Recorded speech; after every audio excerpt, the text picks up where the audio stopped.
Hello! Today we have a very special video for you. We interview the Titanfall 2 speedrunner Cash Mayo.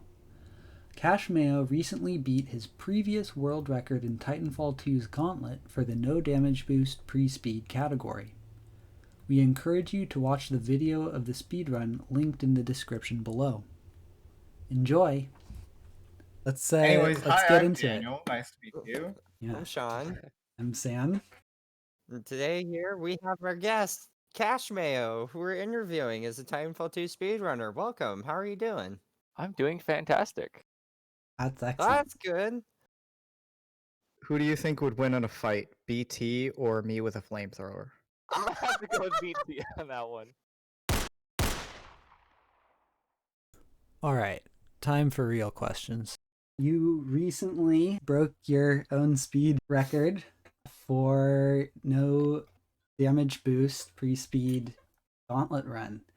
How does that feel?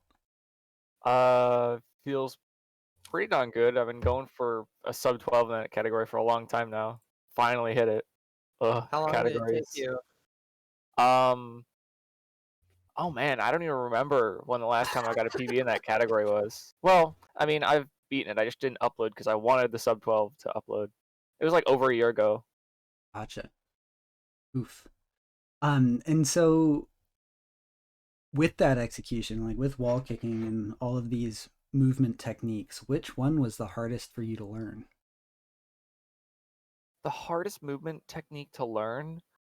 Well, I don't know. Wall kicks, I think, are the one that takes the most time because they're very simple in concept, but in execution, you're not going to get them immediately. Even if you know how to do them, even if you know the timing, because it's something you got to get a feel for. So you're not going to get good at them just by knowing. You got to do them over and over and over until you learn, how to do them. So I think those are the ones that are people that catches new players off guard. They're like, "Whoa, this is actually hard." Pressing a button at the right time is hard. Yeah. And How I so feel about hopping. so for those who don't know, wall kicking is when you jump off the wall shortly after beginning a wall run. Is that correct? Yeah. Mm-hmm. Okay. How did you first get into speedrunning? No, you haven't. Well, my first bout with speedrunning myself, not late 2017, but the second half of 2017. I forget exactly when. You sort of gradual move towards it. It's not something you just decide I'm doing this, or at least it wasn't for me. My first interaction with it was finding Bryonato's channel on YouTube. He just popped into my suggested because I watched some Titanfall content back then, and I was like, wow, this dude's really good. And it was movement on a level I hadn't seen before. Like everyone likes to think they're good and like, wow, I'm good at this game. But when I saw it, I was like, wow, I have a lot to learn. And so I watched his tutorials and I got really into it. And there was this one particular I don't know, weekend where my parents were gone and I had to stay somewhere. So I was staying at my grandmother's without internet. And I just ran the gauntlet because it was offline. I had my Xbox. Like, what else is there for me to do? And I started getting really good times. And so I looked up the record and I was like, wow, I'm close to the record. Like, if I pushed myself, I could do it. And so I pushed it and I got it. And I was like, wow, I guess I'm a speedrunner now. And so from then I got more involved with the community and I joined the Discord and I started talking. And from there, I just grew and grew as a runner until I'm like, as good as I am now.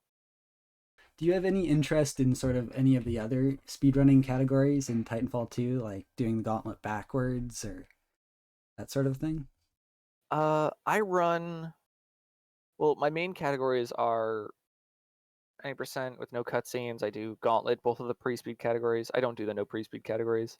Um, I do Master, but again, like I said, it's more a meme. I don't do backwards. Backwards doesn't particularly interest me because I don't know. It just doesn't. I just don't see. I just don't see the appeal in it. Um, huh. I think that's about all I run. Oh, I do ILs. I do a good amount of ILs too. That's about all I run though. And so I do remember listening to you say on one of your streams that you're not really into the no pre-speed category. Could you explain your distaste for that category or your non-interest? Hmm. How do I do this in a kind and honest way? Okay. So the way, well, okay, I'll go over how it first came to be. The no pre-speed category started as static. It started to be called static. It still has the same rules. It's basically the Gauntlet has this bug where if you enter it going too fast, like at above, like, I don't know, 50 kilometers per hour, it won't start. There'll be just a random chance that it won't start because the trigger is busted or something. So there was this rule formed for the static category. There was a category split where if you enter the Gauntlet above, this speed, that your Gauntlet run isn't static, and then if it is, it's this, and they're separate categories so that people who don't want to do the whole build speed before you go into the Gauntlet thing, they don't have to, because it gets annoying that the Gauntlet doesn't start. And this was a good idea because people don't want to deal with the Gauntlet's brokenness to run it and have fun. Now, my issue with this is that the static limitations are very arbitrary. I mean, speedrunning is arbitrary in nature. The rules people put on speedrunning are arbitrary. But I think it's arbitrary to a degree that makes the Gauntlet not fun. Like, it's just not...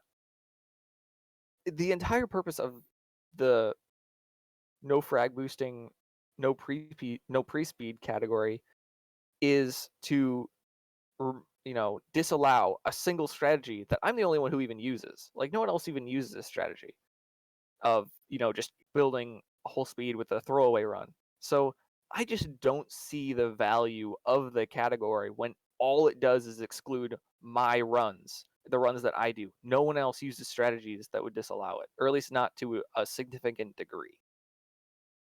So I just don't see the value in the category. With Titanfall 2 multiplayer, there are different classes of pilots. You have AWOL, Pulse Blade, Grapple, Stim, and different favorable guns. Do you have like a preferred loadout? Like, do you go with Grapple or Stim with an EPG or an EVA 8? What's your strategy for multiplayer, like your capture the flag videos? Now, this is an interesting question because, like I said, I'm a competitive player by nature. I play the meta, and if the meta in CTF is using Stim, then I'll use it. I think Grapple is boring, so like Grapple is really good, but it's like so good that it's boring, so I don't like it. But if you... Grapple main over here, like, yikes! But if it's CTF, I'll use Stim because I think Stim is like requires a good amount of routing, map knowledge, etc. But if it's attrition, I'll use phase shift SMG because I'm a sweaty tryhard and I'll use frags. Sometimes in PvP, I'll pull out Spitfire AWOL because I'm an asshole. I'll do that because it's the meta. No. But look, it's not my fault. You gotta hate the game. Respawn did not balance Titanfall well, and that is not my fault. I'm telling you, I play sweaty. I play like the player you hate. I am the person you hate in multiplayer. Now the question is, would you use Smart Pistol? I was gonna say the pilot sentry too. Please. No, I don't use pilot sentry. Falls in the same boat as Grapple, where it's like so easy. It's like you literally don't even play. It's the game playing for you, and I don't like it.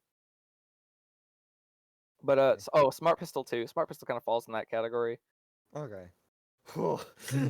Fair enough.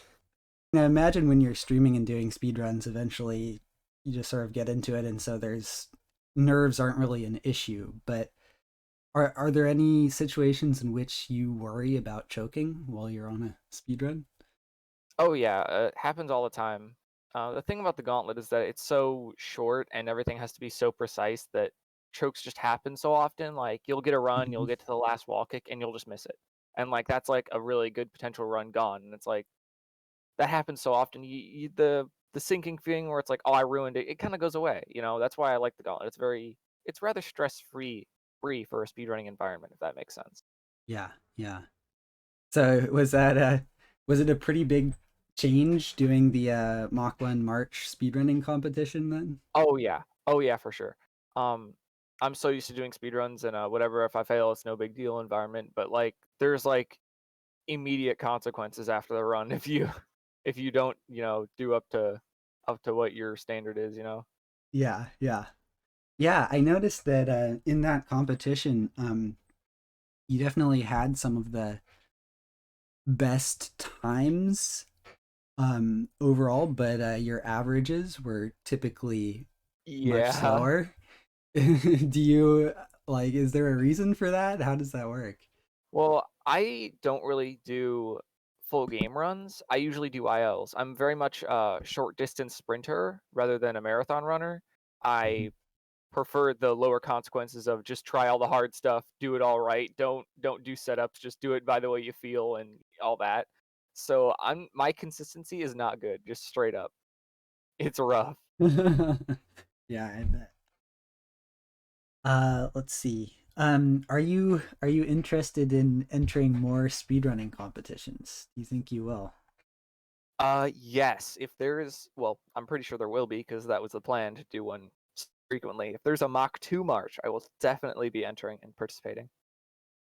Your current damage boost speedrun is only like 200 milliseconds faster than your no damage boost pre-speed speedrun. Do you think that the no damage boost pre-speed could surpass the damage boost one, or? Uh, yeah, it could. Well, the way damage boosting works in Titanfall is damage boosting can only get you up to 90 kilometers per hour. Once you go at 90 kilometers per hour, explosions don't boost you anymore. So obviously, no frag boosting has that extra potential to be faster, but it requires really high execution. So, do you believe that sub 10 seconds is possible with the pre-speed no damage boost speedrun? Uh, a sub 10, you said, or A sub 10. a sub 10? With what we know, not right now. Mm. Not even with the new strategy that was just recently.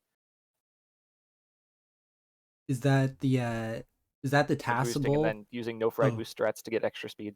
I don't think sub 10 is possible. gotcha. Not the TAS route, but it's like an actual like viable player route now. It's kind of sick. Whoa, wild. See if I can find the run of it. Well, anyway, continue. Oh Sorry, yeah. next question. And then I wanted to ask, so I've never understood the difference between sort of the master any percent speed run on Titanfall versus the standard speed run. Like, what changes with the strategy for that?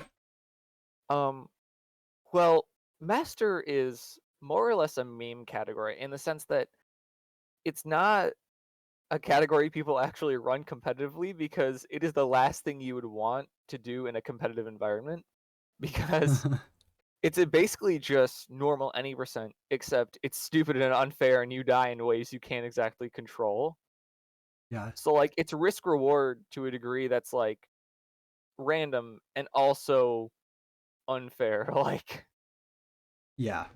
and it involves a lot of RNG and also hiding and cloak management and that's not what you want from a movement based first person shooter speedrun, you know. It's Makes basically a sense. meme. I'll leave it at that. Fair enough. So, what is your opinion on sort of Titanfall 2 becoming TASable? Do you feel like this is a positive sort of direction for speedrunning, or you not really have an opinion? Oh, What? absolutely. I think it's awesome. In fact, Yeah. I want to give a shout out to Fzzy right now because Okay. he has done so much work with the task tools. He's pretty much built them from the ground up. Wow. And he's also done a bunch of tasking himself after making the tools. So Fizzy's done a bunch of great work and he's shown a lot of stuff that I didn't even think was possible. Like if you asked me before the task tools existed if a sub 10 gauntlet time was even possible for a task, I'd be like, I don't know. And now it's at 4.8. Like What? that is incredible. I That's think that insane. is so cool. I'll never get over it. It's just that cool to me. You literally more than half the gauntlet time. That's Rad. insane. Wow. As far as learning the movement system, did you mostly just learn through trial and error, through sort of the Discord, through Bryanato's channel? How did you learn movement? Well, I had a lot of time, well, not a lot of time, but a decent amount of time in the game before I tried speedrunning and before I looked at tutorials. So I had a decent grasp on the controls. I was fluid with like what buttons to press. So all that stuff was pretty second nature to me. But then I changed controller layouts and that kind of threw me over. But as far as the base thing I want to get across is that the movement, knowing and doing them is very different.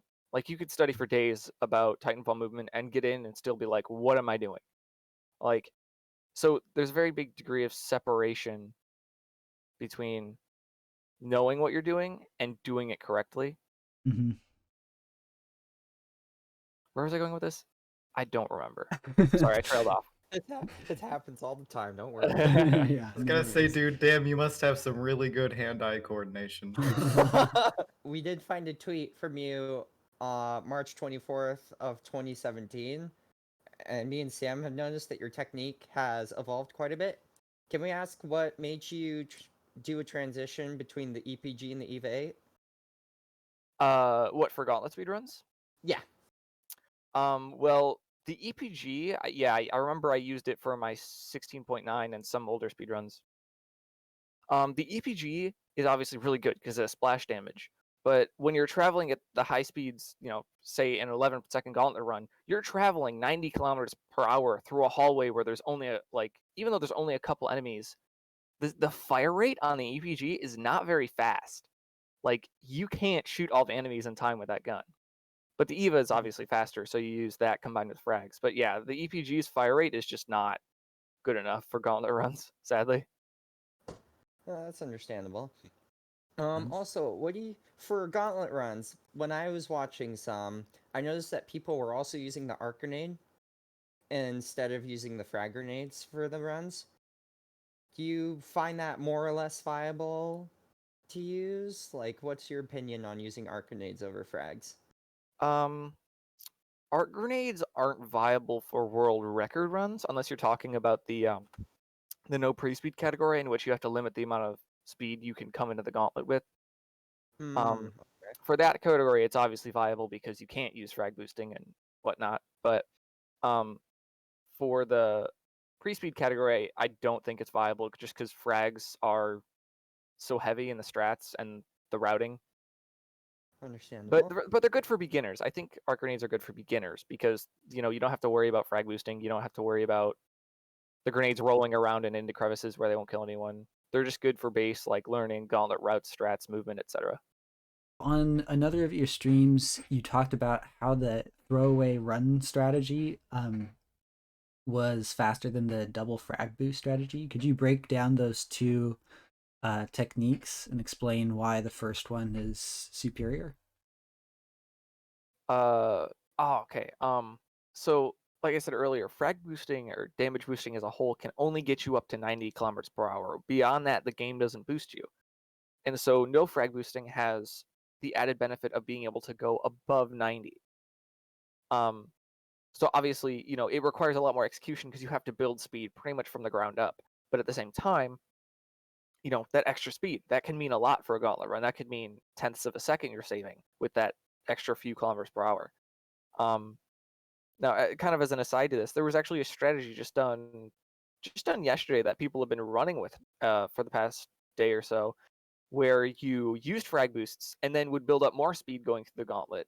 And so it's really just, a matter of combining the strategies to go as fast as possible before you enter the Gauntlet. But that's why no frag boost has the potential to be slightly faster. But that's why people are also now combining no frag boost with frag boost strategies. So it's like a hybrid now. And so I wanted to return to what you said earlier about sort of even when you know what to do, how difficult it can be to sort of put it into practice. And go to that really meaty question that I sent to you a while ago. Would you like me to reread it for you, or I guess I'd better just... Yeah, reread it. Go ahead. All right. Apex and Titanfall both have very different approaches to movement.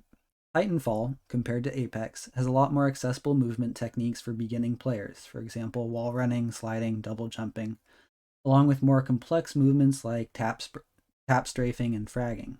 Aside from sliding and wall climbing, not including character abilities, movement in Apex tends to be more complex. B-hopping is more difficult, wall bounce is more difficult than jumping off walls in Titanfall, and some of the more difficult movements require inputs falling within 2 to 3 frames of an animation, like the jump boost after mantling.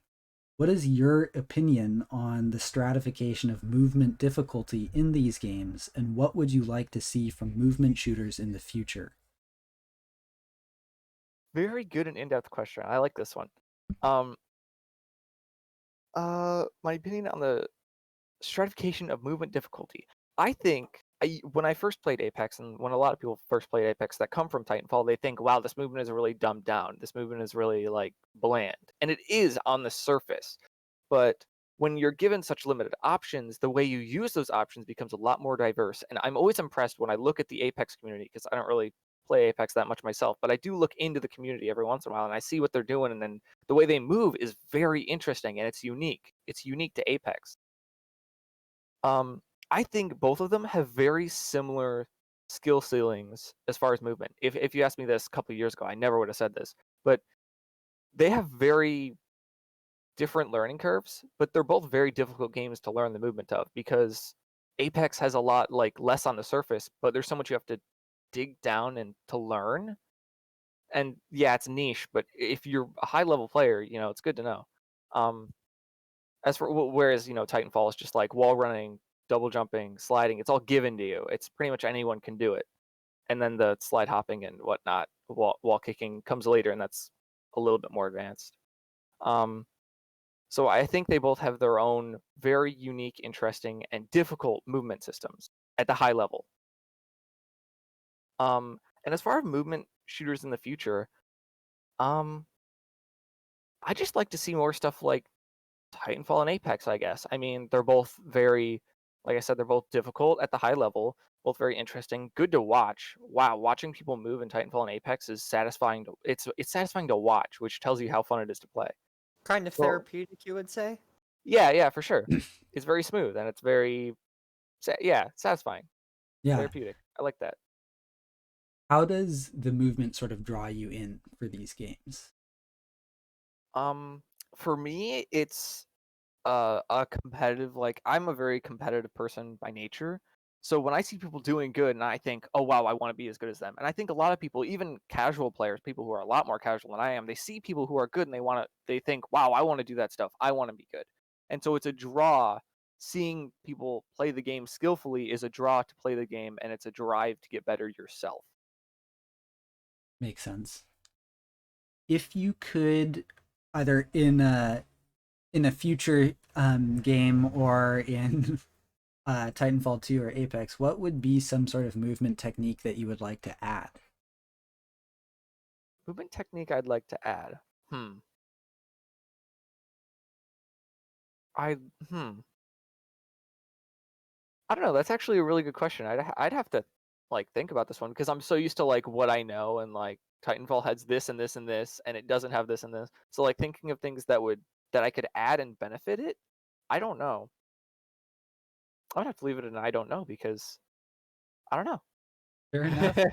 I mean, yeah, some of the draw definitely seems to come from sort of interesting physics interactions with the physics engine. So maybe part of the appeal is stuff or movement techniques that aren't entirely predictable. So yeah, like if you were just add things for the sake of adding them, I think there'd be a lot of like unintended consequences. Because like slide hopping wasn't really intended. It's just slide hopping while air strafing. It's just yeah. So everything interacts. So like adding one thing would have so many unforeseen consequences that like I couldn't begin to imagine. yeah. I had a few questions. I wanted to ask for your opinions on like all the DDoS stuff happening with hackers. Has it affected you and your speedruns? Has it affected your gameplay? What's your opinion on that sort of situation? And if you feel this is too controversial, you don't have to answer it. It's totally fine. No, I can touch on it. It hasn't affected me as speedrunner because I play mostly offline and I don't stream games when I play multiplayer. And also I don't really play Apex much. But I have noticed that Respawn has gotten a lot of flack, and I know that they're always like, I always feel like they're swamped. Like the way they make it out, like Respawn as devs, they always make it out like they're swamped. And so I really wish them luck in getting this whole fiasco solved. Even though I think Respawn was kind of slow to react to it, I do think if we give them time, they can sort through it. They will get it fixed eventually. So good luck to them with that. Thank you, Cash Mayo, for letting us interview you. We will link his YouTube channel in the description as well as the other people he mentioned, Bryonato and Fzzy. We hope you enjoyed this interview.